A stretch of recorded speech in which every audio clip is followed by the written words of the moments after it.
saya Muhammad Zaki Kuali Simatupang, NPM 22110069. Dan nama saya Muhammad Rizky Tanjung, NPM 22110034. Nama saya Rizky Ayu, NPM 22110011. Nama saya Ors Krisman Jayagula, NPM 22110158. Kami di sini ingin mempresentasikan hasil kerja kelompok kami yang berjudul Sejarah Komputer.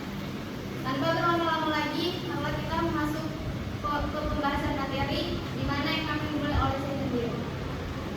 Komputer berasal dari bahasa Latin computare yang mengandung arti menghitung. Karena luasnya bidang arah ilmu komputer, para pakar dan peneliti sedikit berbeda dalam mendefinisikan terminologi komputer. Menurut Hanacher, komputer adalah mesin penghitung elektronik yang cepat dan dapat menerima informasi input digital, kemudian memprosesnya sesuai dengan program yang tersimpan di memorinya dan menghasilkan output berupa informasi. Dan menurut Fori, berpendapat bahwa komputer adalah suatu proses data yang dapat melakukan perhitungan besar secara tepat, termasuk perhitungan aritmatika dan operasi logika tanpa campur tangan manusia. Komputer yang kita temui saat ini adalah suatu evolusi panjang dari penemuan manusia sejak dahulu kala, berupa alat mekanik dan elektronik. Saat ini, komputer dan piranti pendukungnya telah masuk dalam setiap aspek kehidupan dan pekerjaan. Komputer yang ada sekarang memiliki kemampuan yang lebih dari sekedar perhitungan matematika biasa. Di antaranya adalah informasi yang ada di skala supermarket yang mampu membaca kode barang belanjaan, jaringan komputer dan internet yang menghubungkan berbagai tempat di dunia. Selanjutnya akan dibacakan oleh Muhammad Zaki. Komputer generasi pertama tahun 1946 sampai dengan 1959. Pada tahun 1941, Konrad Zuse, seorang insinyur Jerman, membuat komputer Z-Ring untuk membangun sebuah pesawat terbang dan peluru kendali. Pengembangan komputer ini dipicu oleh peperangan Dunia Kedua. Tahun 1943, pihak Inggris membuat komputer pemecah kode rahasia yang dinamakan Colossus untuk memecahkan kode rahasia dari Jerman. Pembuatan Colossus tidak berdampak dengan perkembangan komputer dikarenakan Colossus bukanlah komputer serbaguna dan fungsinya hanya untuk memecahkan kode. Dan Colossus juga dijaga kerahasiaannya hingga 1 dekade setelah perang berakhir. Di Amerika, seorang insinyur Harvard, Howard Aiken, yang bekerja dengan IBM berhasil memproduksi kalkulator elektronik yang berukuran panjang setengah lapangan bola kaki dan memiliki rentang kabel sepanjang 500 mili. Untuk US Navy, the IBM Automatic Circuit Controller Calculator atau Mark I menggunakan sinyal elektromagnetik untuk menggerakkan komponen mekanik. Mesin ini sangat lambat dalam pemrosesannya, memerlukan 3-5 detik untuk satu perhitungan saja.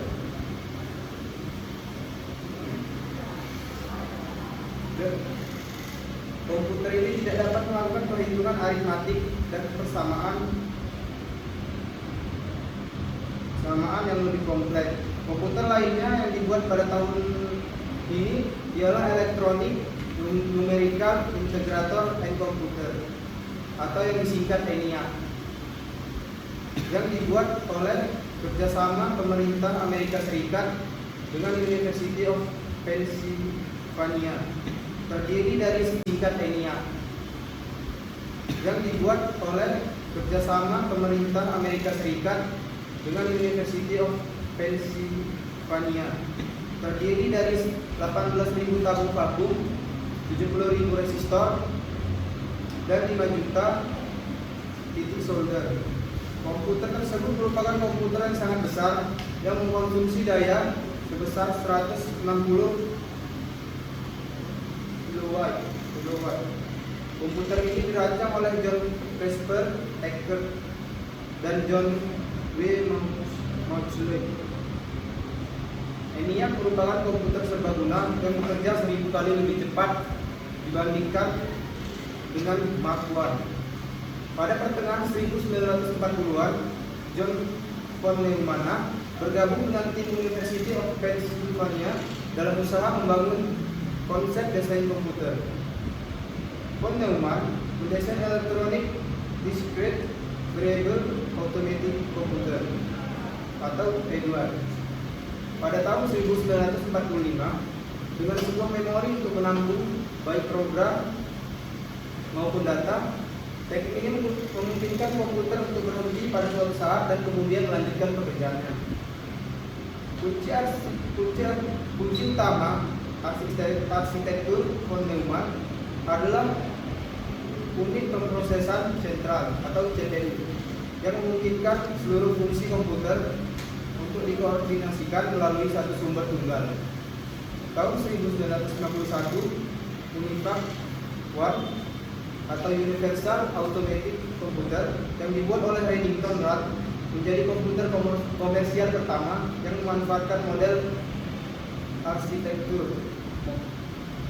Salah satu hasil mengesankan yang dicapai UNIVAC adalah keberhasilan dalam memprediksi kemenangan Will Eisenhower dalam pemilihan presiden pada tahun 1952. Komputer generasi pertama dikarakteristik dengan fakta bahwa instruksi operasi dibuat secara spesifik untuk satu tugas tertentu. Setiap komputer memiliki program biner yang berbeda yang disebut dengan bahasa mesin atau machine language. Hal ini menyebabkan komputer sulit diprogram dan membatasi kecepatannya. Ciri lain dari komputer generasi pertama adalah penggunaan tube, vakum, dan silinder magnetik untuk penyimpanan datanya. Sekian dari saya. Oke, saya lanjutkan menjelaskan bagian C. Komputer generasi kedua pada tahun 1959 sampai dengan 1964. Pada tahun 1948, penemuan transistor sangat mempengaruhi perkembangan komputer. Transistor menggantikan tube vakum di televisi, radio, dan komputer. Akibatnya ukuran mesin-mesin elektrik berkurang drastis. Transistor mulai digunakan dalam komputer pada tahun 1956. Penemuan lain yang berupa perkembangan memori inti magnetik membantu perkembangan komputer generasi kedua yang lebih kecil, cepat, dapat diandalkan, dan lebih hemat energi dibanding pendahulunya. Mesin pertama yang memanfaatkan teknologi baru ini adalah superkomputer. IBM membuat superkomputer bernama Street dan Spryren membuat komputer bernama LED. Komputer-komputer ini yang dikembangkan untuk laboratorium energi atau dapat menangani sejumlah besar data. Sebuah kemampuan yang sangat dibutuhkan oleh peneliti atom. Mesin tersebut terlalu mahal dan cenderung lebih kompleks untuk kebutuhan komputasi bisnis sehingga membatasi kepopulerannya. Hanya ada dua LED yang pernah dipasang dan digunakan. Satu, referensi center di Washington DC. Komputer generasi kedua menggantikan bahasa mesin menjadi bahasa assembly. Bahasa assembly adalah bahasa yang menggunakan singkatan-singkatan untuk menggantikan kode biner. Pada awal 1960-an, mulai muncul komputer generasi kedua yang sukses di bidang bisnis, universitas, dan di pemerintahan. Komputer generasi kedua ini merupakan komputer yang sepenuhnya menggunakan transistor. Mereka juga memiliki komponen-komponen yang dapat disosiasikan dengan komputer pada saat ini. Printer, penyimpanan dalam disket, memori, sistem, operasi, dan program. Salah satu contoh penting dalam komputer pada masa ini adalah IBM 1401 yang diterima secara luas di kalangan industri. Pada tahun 1965, hampir seluruh bisnis besar menggunakan komputer generasi kedua untuk memproses informasi keuangan. Program yang tersimpan dalam komputer dan bahasa pemrograman yang ada di dalamnya memberikan fleksibilitas pada komputer. Fleksibilitas ini meningkatkan kinerja dengan harga yang pantas bagi pengguna bisnis. Dengan konsep ini, komputer dapat mencetak faktor pembelian konsumen dan menjalankan desain produk untuk menghitung daftar gaji. Beberapa bahasa pemrograman sudah mulai muncul pada saat itu. Bahasa pemrograman Common, Business Oriented Language atau COBOL, dan formula translator atau Fortran mulai umum digunakan. Bahasa pemrograman ini menggantikan bahasa mesin yang rumit dengan kata-kata, kalimat, dan formula matematika yang lebih mudah dipahami oleh manusia. Hal ini memudahkan manusia untuk memprogram dan mengatur komputer. Berbagai macam karir baru bermuncul: programmer, analis, dan ahli sistem komputer.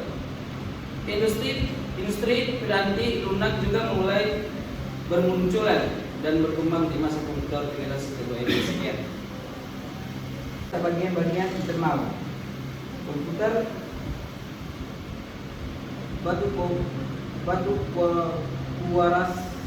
kuarsa atau sering disebut quark rock. Menghilangkan masalah ini Jack Kirby, seorang insinyur di Texas Instruments, mengembangkan sirkuit integrasi atau sering disebut IC Interconnected Circuit di tahun 1958. IC mengombinasikan tiga komponen elektronik dalam sebuah piringan silikon kecil yang terbuat dari pasir kuarsa. Pada ilmuwan akhir berhasil memasukkan lebih banyak komponen.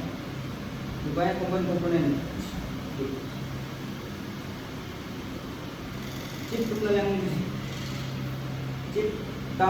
tunggal yang disebut semikonduktor menghasilkan komputer menjadi semakin lebih kecil karena komponen dapat didapatkan dalam chip.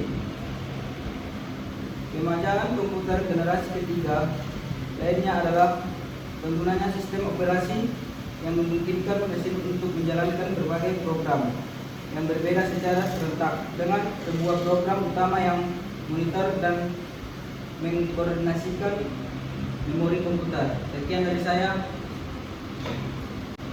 Saya akan melanjutkan presentasi tentang komputer generasi keempat dari tahun 1970 sampai 1982. Tujuan pengembangan jadi lebih jelas, yaitu menghasilkan ukuran sirkuit dan komponen elektrik. LSI atau Large Scale Integration dapat memuat ratusan komponen dalam sebuah chip. Tahun 1980-an, FLSI atau Very Large Scale Integration dapat memuat ribuan komponen dalam sebuah komponen tunggal. FLSI atau Ultra Large Scale Integration meningkatkan jumlah menjadi jutaan. Chip Intel 4004 membawa kemajuan pada IC. Sebelumnya, IC dibuat untuk mengerjakan tugas yang spesifik. Sekarang, sebuah mikroprosesor dapat diprogram untuk memenuhi seluruh kebutuhan. IBM PC bersaing dengan Apple Macintosh dalam memperebutkan pasar. Masa sekarang IBM compatible menggunakan CPU. IBM PC atau 486, Pentium 2, Pentium 3, dan Pentium 4. Komputer generasi kelima dari tahun 1982 sampai sekarang. Seluruh fungsi yang diinginkan komputer generasi kelima dengan kecerdasan buatan atau artificial intelligence. Banyak fungsi-fungsi yang sudah terwujud seperti menerima instruksi dan banyak kemajuan di bidang desain dan teknologi tersebut. Dua kemajuan rekayasa yang terutama adalah kemampuan pemrosesan paralel yang akan menggantikan model non-Neumann. Model non-Neumann digantikan dengan sistem yang mampu mengkoordinasi banyak CPU untuk bekerja secara serempak. Kemajuan lain adalah teknologi superkomputer yang memungkinkan aliran elektrik tanpa hambatan. Sekian dari saya. Selesai